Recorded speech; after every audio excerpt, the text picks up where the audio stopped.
Hello guys, I hope आप सब अच्छे होंगे। आप सभी का स्वागत है मेरे आज चैनल में। आज जो मैं बताने जा रही हूँ ये है एक थ्योरम जिसमें हम पढ़ेंगे कि जो आपका सब ग्रुप होता है साइक्लिक ग्रुप का, वो इटसेल्फ एक साइक्लिक ग्रुप होता है। ठीक है, ये प्रूव करना है। सो स्टेटमेंट देखिए, एवरी सब group of a cyclic group is cyclic, ये शो करना है।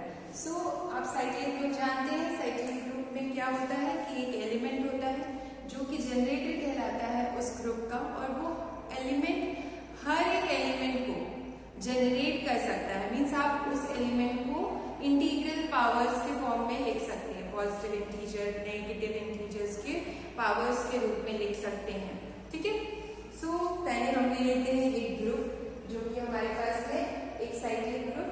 मैंने ले लिया है G is a cyclic group generated by A।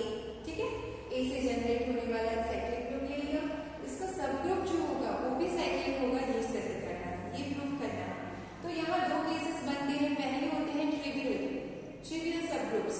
Trivial सब ग्रुप्स आपने पढ़े होंगे। आइडेंटिटी, सिंगलटन आइडेंटिटी ले लीजिए या पूरा इटसेल्फ G ले लीजिए।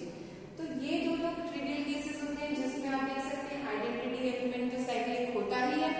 ये E है, E ही जनरेट करेगा, E ही बना देगा इसको। ठीक है। और G ऑलरेडी साइक्लिक हम मान के चले हैं, तो ये H अगर G के इक्वल है या E के इक्वल है, सिंगलटन E के, तो ये सब ग्रुप साइक्लिक ग्रुप बन जाएगा। अब सेकेंड जो केस आता है कि H प्रॉपर सब ग्रुप है ग्रुप G का, ना ही G के बराबर है ना ही आपका आइडेंटिटी एलिमेंट के इक्वल है। ये प्रॉपर सब ग्रुप है। ठीक है, सबसेट है, प्रॉपर सबसेट है G का, ये प्रॉपर सब ग्रुप है G का। तब कैसे आप प्रूव करेंगे कि H भी साइक्लिक होगा? सो इसको प्रूव करने के लिए सबसे पहली चीज हम क्या करेंगे, H को विजुअलाइज करेंगे। H में किस तरह के एलिमेंट्स होंगे ये आप देखना चाहेंगे।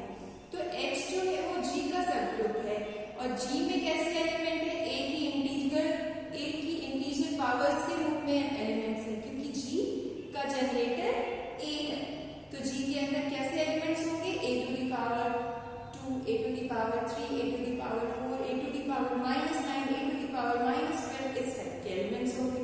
और उसी का सब ग्रुप हमने H लिया है, तो H में भी कैसे एलिमेंट होंगे, इंटीग्रल पावर्स ऑफ A, मतलब A की इंटीजर पावर्स के रूप में ही एलिमेंट्स होंगे। ठीक है, ओके। अब हम ये देखते हैं क्या पॉजिटिव पावर्स ही है कि नेगेटिव पावर्स भी है। तो पॉजिटिव है तो a to the power s मान लेते हैं H में, तो इसका इनवर्स भी तो H में होगा, बिकॉज H इज अ सब ग्रुप। आप जानते हैं H क्या है, सब ग्रुप है। तो सब ग्रुप है तो वो इटसेल्फ ग्रुप की कंडीशंस रखता है, और ग्रुप की फोर्थ कंडीशन होती है कि इनवर्स भी उसी सेट में होता है। तो इसका AS का इनवर्स हो जाएगा, वो भी कहाँ होगा, H में होगा। Means a to the power -s लिख देंगे, वो भी कहाँ चला जाएगा, H में। इसका मतलब कि H जो है वो पॉजिटिव पावर्स ऑफ A तो है ही, साथ में नेगेटिव पावर्स ऑफ A को भी रखता है। वही लिखा है H has elements of positive and negative integral powers of A।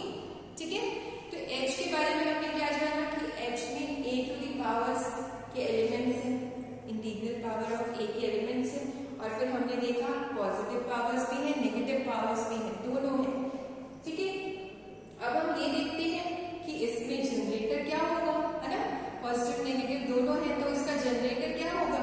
तो मैंने क्या किया, m एक एलिमेंट ले लिया। ठीक है, m एक नंबर ले लिया, इंटीजर नंबर, वो भी लीस्ट पॉजिटिव इंटीजर। ठीक है, सबसे छोटा और सबसे पॉजिटिव। ठीक है, ओनली पॉजिटिव लिया है, नेगेटिव नहीं लिया है। सबसे पॉजिटिव मतलब उधर पॉजिटिव नंबर्स भी होंगे, नेगेटिव भी होंगे। तो पॉजिटिव में से जो सबसे छोटा इंटीजर होगा उसको मैंने m मान लिया। ठीक है, नेगेटिव में भी होंगे सबसे छोटा एलिमेंट। ठीक है, लेकिन उसके अभी हम बात नहीं कर रहे हैं। हमें तो एक जनरेटर चाहिए, एक से ज्यादा जनरेटर तो होते ही हैं ग्रुप में। ठीक है, दो तो एटलीस्ट होते ही हैं, तो हमें एक निकालना है, क्योंकि एक जनरेटर मिल गया तो वो साइक्लिक ग्रुप बन जाएगा।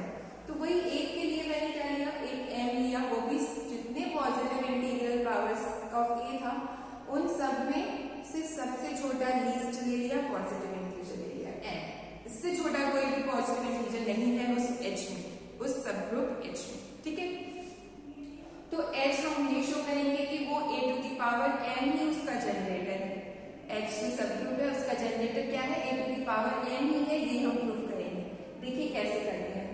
सबसे पहले मैंने H का एक और एलिमेंट लिया, वो भी a to the power t ले लिया। ठीक है, t भी यहाँ पर पॉजिटिव ही लिया मैंने। ठीक है, नेगेटिव है उसके पास, H के पास negative integral power of a के एलिमेंट्स है, लेकिन अभी हम पॉजिटिव का यूज कर रहे हैं। ठीक है, सबसे पहले मैंने लीस्ट पॉजिटिव m लिया और उसी को हम a to the power m को जनरेटर दिखाएंगे। देखिए कैसे।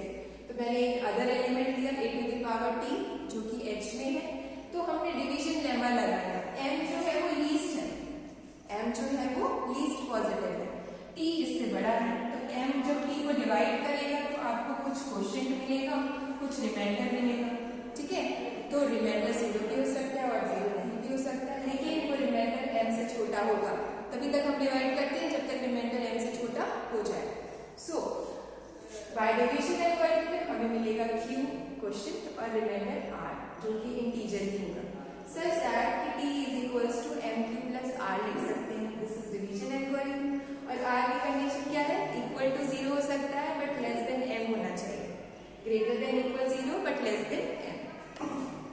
सो हमने ये लिया था ना a to the power m h में है वो तो होगा, और m वहां लीस्ट पॉजिटिव इंटीजर था, तो ये अगर h में है तो a to the power m की पावर q भी ले लेंगे, कोई और नंबर, कोई और इंटीजर, तो वो भी h में होगा। आप जानते हैं a अगर h में है तो a square, a cube, a4, a5, a6, a7 ये भी h में ही होते हैं।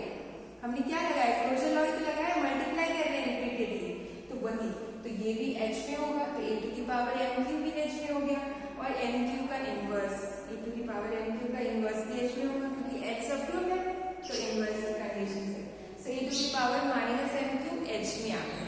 ओके, हमने ये क्यों किया, हमारे पास ये जो t था a to the power t ये h में था, अभी हमें मिला a to the power minus m cube belongs to h। तो ये दोनों अगर h में है तो इनका एडिशन भी कहाँ होगा, h में होगा, या आप कहें इन दोनों का मल्टीप्लिकेशन। एडिशन तो पावर्स का होगा, मल्टीप्लिकेशन मतलब आपका अगर यहाँ लिखती हूँ a to the power t अगर h में है, ठीक है, आपके पास है a to the power t belongs to h, माना था हमने, और अभी शो किया a to the power minus m cube भी कहाँ है, h में। तो क्लोजर लॉ से a to the power t into a to the power minus m cube भी कहाँ हो जाएगा, h में, क्लोजर लॉ से।